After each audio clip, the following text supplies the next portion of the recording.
All right, we're ready to continue on with Georgia. We'll ask Coach White for just a couple of general thoughts on the game, then we'll take your questions just for the two student athletes, and then we'll excuse them back to the locker room and then finish up questioning with Coach. So, Coach, would you begin? Yeah, congratulations to Oklahoma. I thought they played really well, shot it really well. Had made 10 threes at halftime, of course, spread us out.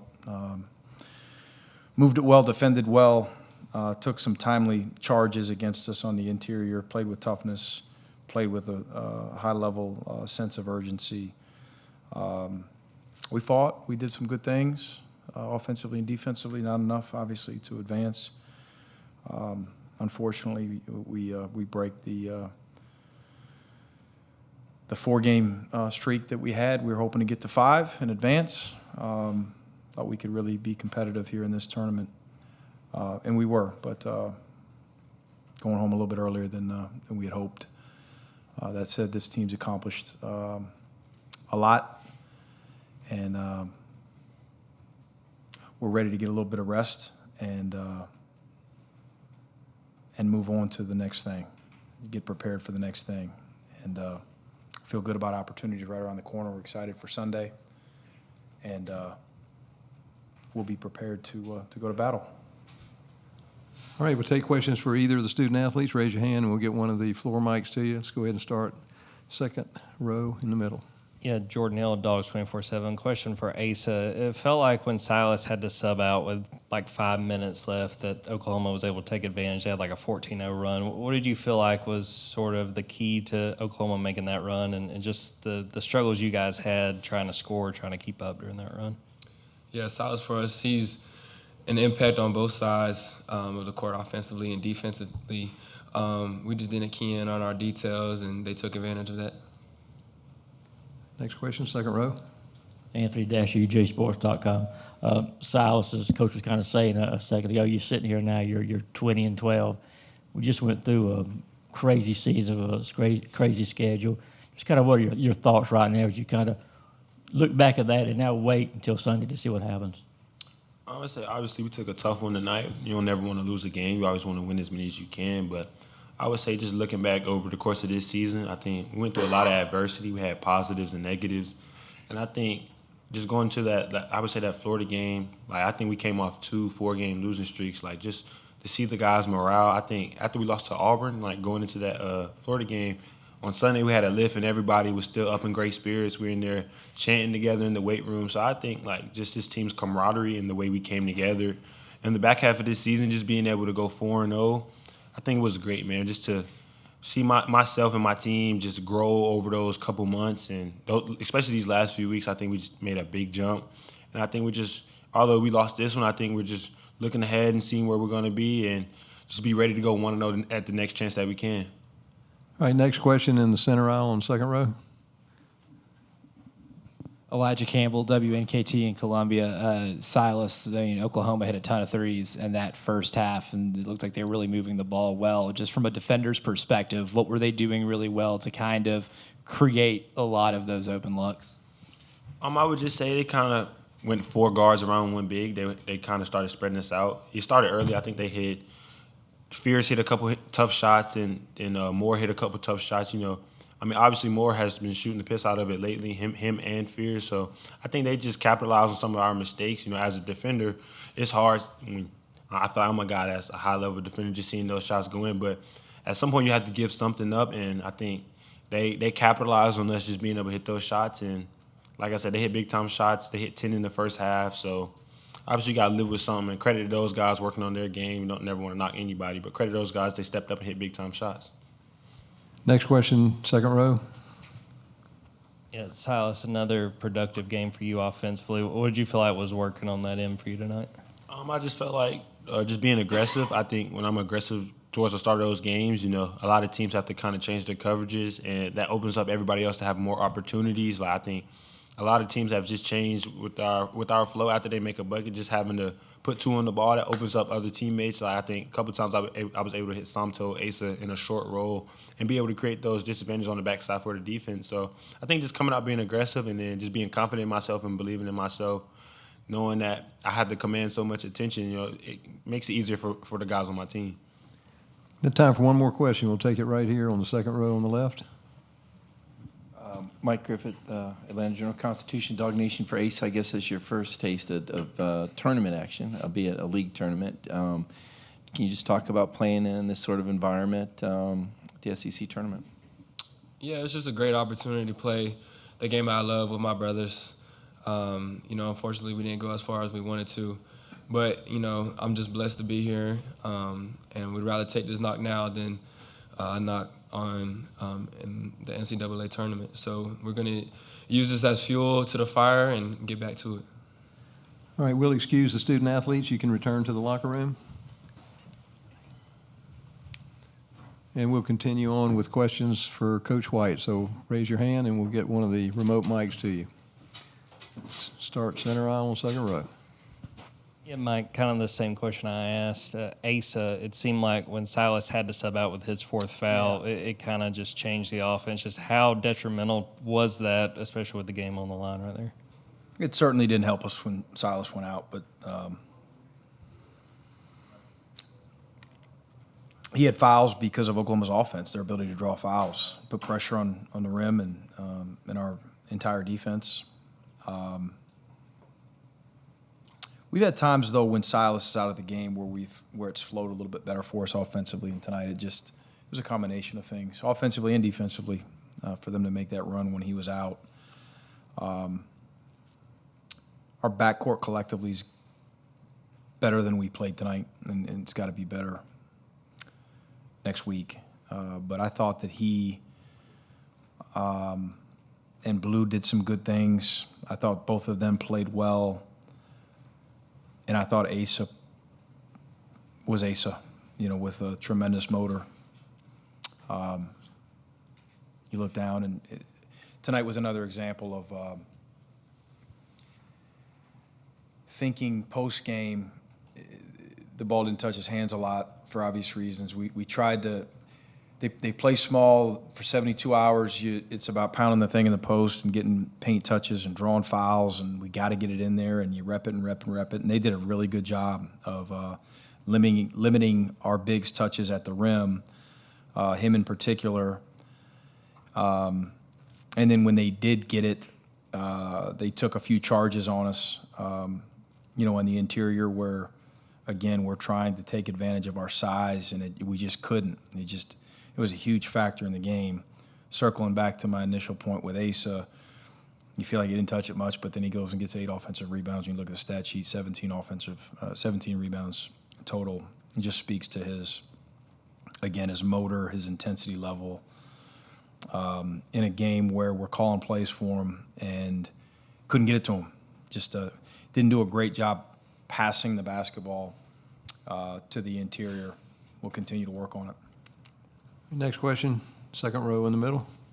Yeah, Mike, kind of a two-parter here. One, tournament time, Fears just kind of has one of those nights. It kind of looks like a first round or two. And then two, you were able to do a lot with your week off. And this time that you have between now and the tournament, is it fine-tuning, or do you add a little bit more to the toolbox for a young team? No, great question, Mike. It's potentially you add something or two.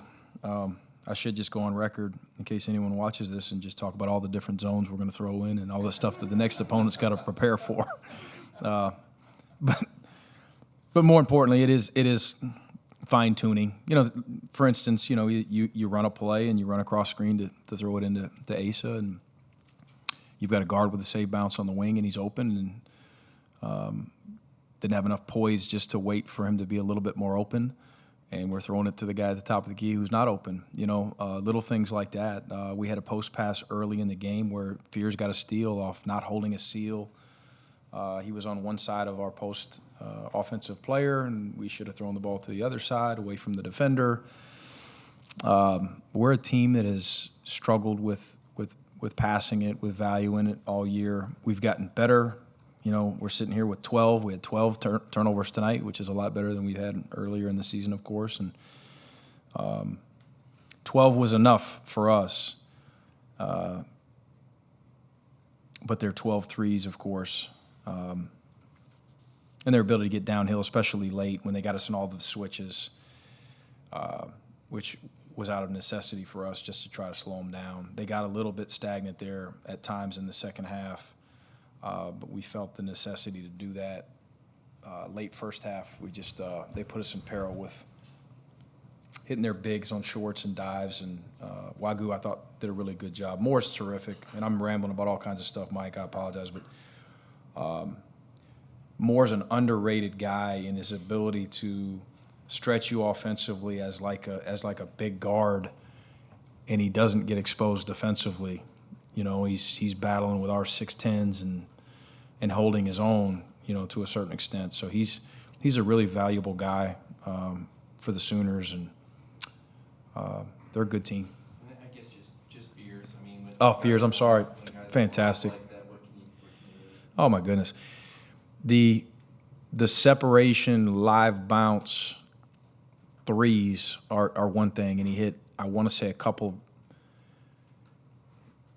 well defended deep threes in the first half.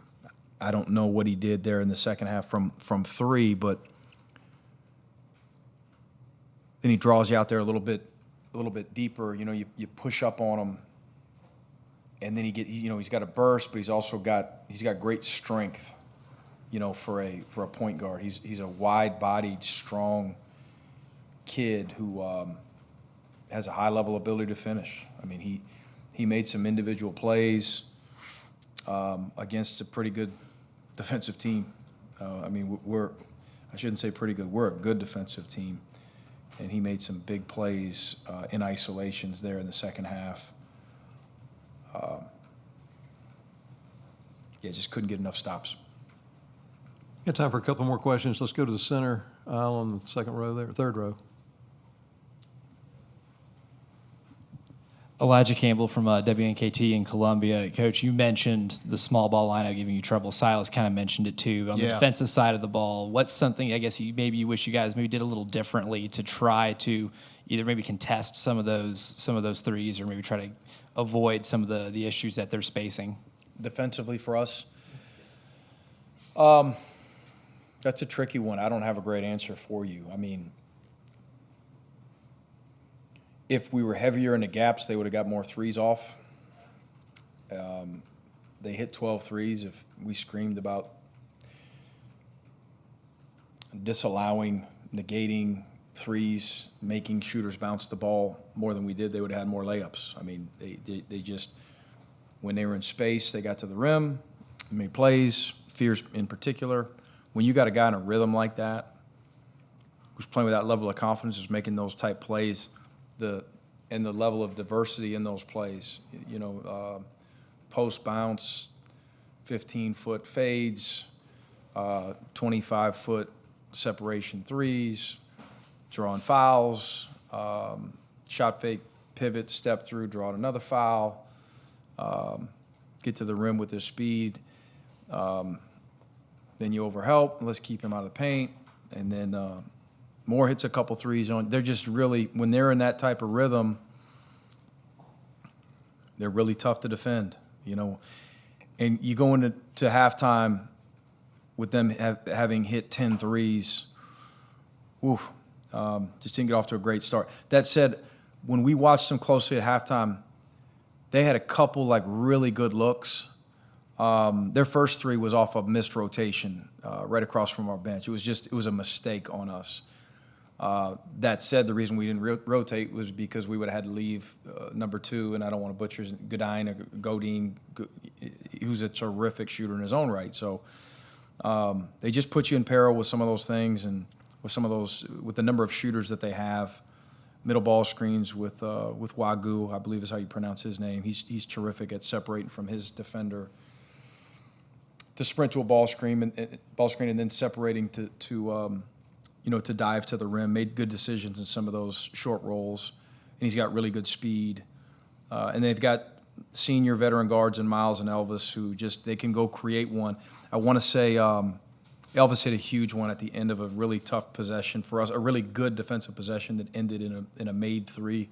Again, rhythm dribble, left-handed, kind of a step back, contested one. I mean, some of them were contested, you know, but that's what good offenses do. And those guys, They move it, they space you, they play with confidence, and they make good decisions, you know, in space. And they're going to be a tough out, especially offensively. Your last question had a hand down here. Go ahead, Anthony.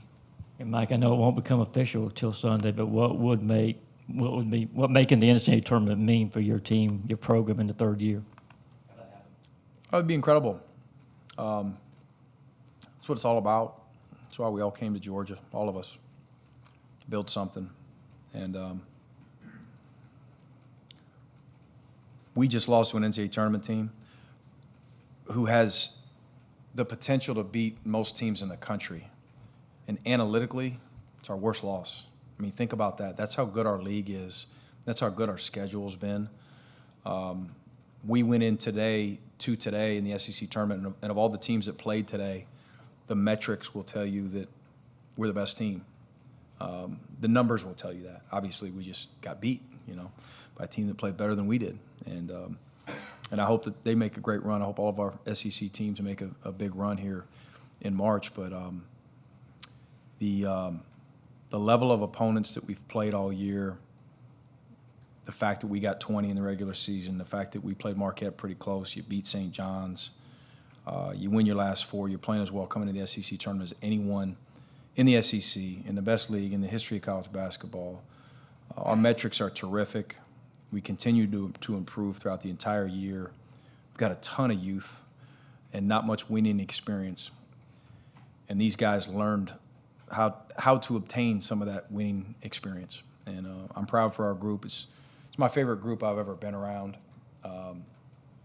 I could literally call practice at midnight tonight. We'd probably have pretty good practice. That's just the way these guys are. So I'm anxious to get back to work with them. All right. Thank you. Thanks, guys. Yep.